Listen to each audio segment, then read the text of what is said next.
Hello everyone and welcome back to DG Guru's video series, and in this video of ours we'll be learning how to change the DNS if you have purchased a domain name from Hostinger, and also how to install a WordPress from Hostinger's Cpanel. Suppose you have purchased a domain name from Hostinger. So when you will be logging into your Hostinger's panel, you can see an interface something like this, which is coming in front of me. Now, in order to change the DNS of the domain name in the Hostinger, you just simply need to click on the domain name.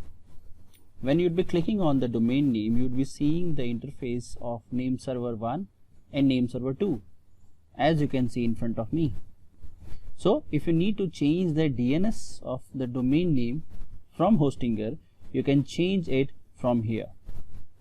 Now suppose if you want to install the WordPress from Hostinger only, so for that you need to go to the hosting option which is present on the menu bar.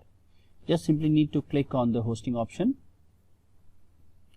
When you'll be clicking on the hosting option, you'll be finding few of the folders coming in front of you.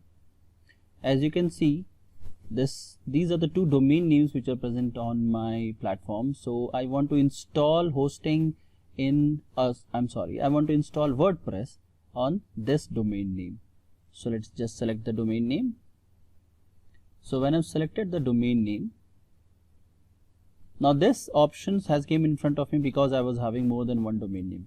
In case if you're having a single domain name, probably you'd straight away land to this interface.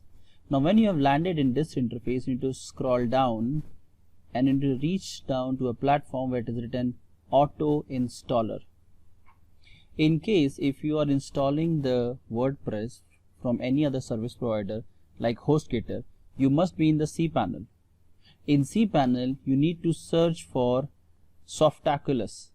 Under Softaculous, you would be finding an option of WordPress as it is present in this. As you can see, the WordPress is appearing in front of me.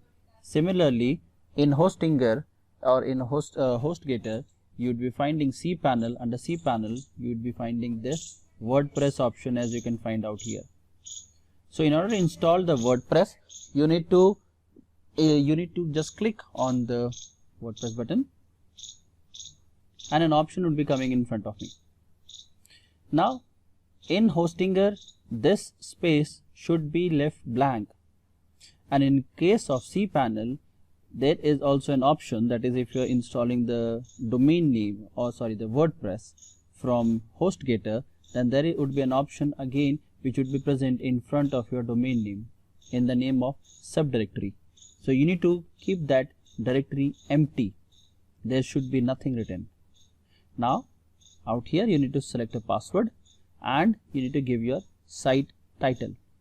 Once you have provided the site title and the password, you just simply need to click on install, and then your WordPress will be installed and it will be appearing something like this in front of you all. Once you have installed the WordPress, then you need to go down to your WordPress account, and from there you need to install the theme, plugins, and then you need to start creating the pages. So in the coming videos of mine, I'll be telling you all how to proceed further with installation of themes or plugins, and how with the help of one of the very beautiful theme named Divi, you can install or you can make very good website. So stay tuned on these videos and stay learning. Thank you very much, and in case if you are having any query, kindly supply the query in the chat section so that I can make a video on it and resolve your queries. Thank you for watching, and have a great day ahead.